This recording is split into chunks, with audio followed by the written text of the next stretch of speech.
What's up? I'm Rashawn Bryant with Sneaker Bar Detroit, and this is our video review of the Sneaker Politics 25th Anniversary Reebok Pumps.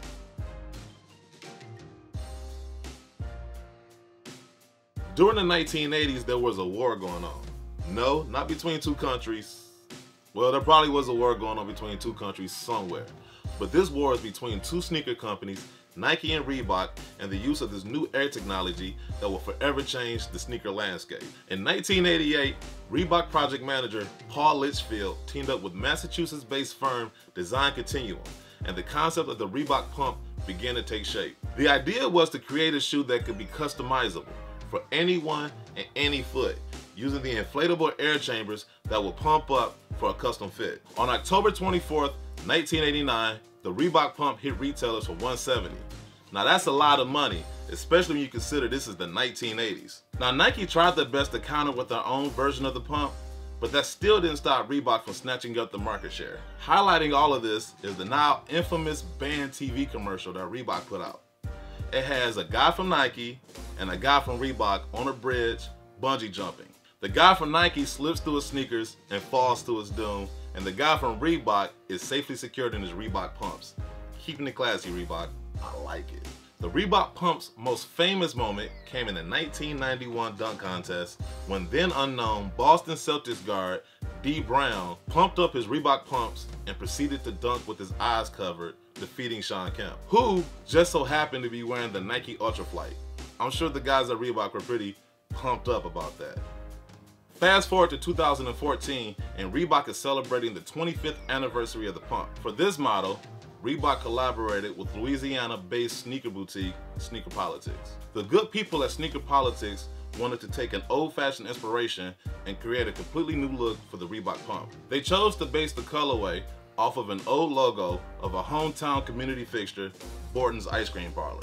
Established in 1940, historic Borden's Ice Cream Parlor on Johnston Street has been a tradition in Lafayette, Louisiana for over 70 years. Serving up everything from milkshakes to banana splits, Borden's Ice Cream Parlor has stood the test of time and is the last remaining Borden's retail ice cream shop in the country. This was Sneaker Politics' way of paying homage to one of the oldest establishments in the community, capturing its essence in this version of the Reebok Pump and not letting their memory melt away. Now, let's get into the shoe, starting with the upper. It is done entirely in tan-colored suede, with perforations throughout the heel collar, toe box, and both inner and outer midsections of the upper.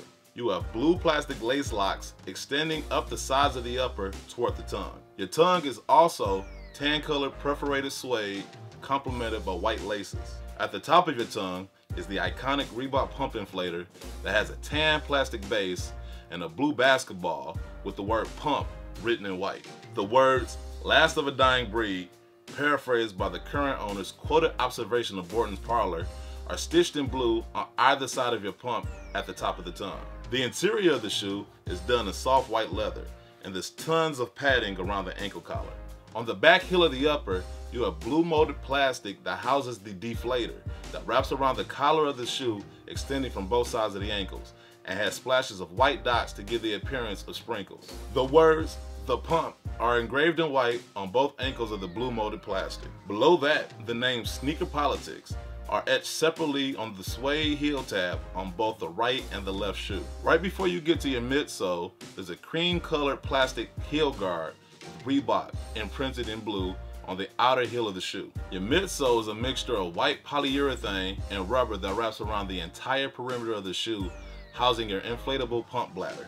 The outsole is done entirely in red, with a white pivot point circle, which also looks like Pac-Man eating one of his orbs, at the forefront of the shoe. Reebok is engraved in blue on the midfoot section of the shoe. And on the heel of your outsole is the visible Reebok Energy Return System, colored in red and white striped sections and protected by a clear plastic covering. Now, one of my favorite parts of the shoe is the insole.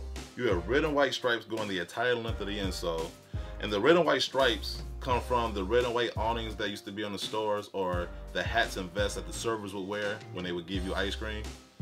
And on the heel of your insole, you have the old Borden logo, which was like a flower, a gold flower, and instead of the old Borden's B, you have the P for Sneaker Politics but written in the same script. Now, I'm not often moved to buy anything Reebok related, but when I pulled these out the box, I was moved.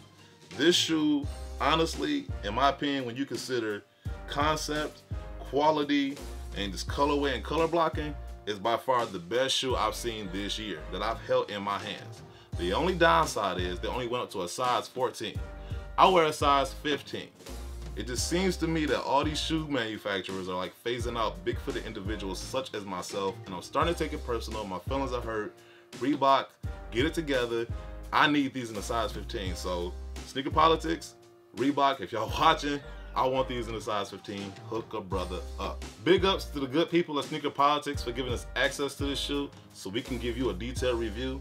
Check them out at the website, sneakerpolitics.com, if you want to get your hands on this 25th anniversary limited release of the Reebok Pump. Also, make sure to check out sneakerbardetroit.com for all your sneaker news, reviews, and release dates. And since you're still watching, you might as well hit that thumbs up button and subscribe to our YouTube channel. I'm Rashawn Bryant with Sneaker Bar Detroit. I'll see you later. All right, I'm out. Peace.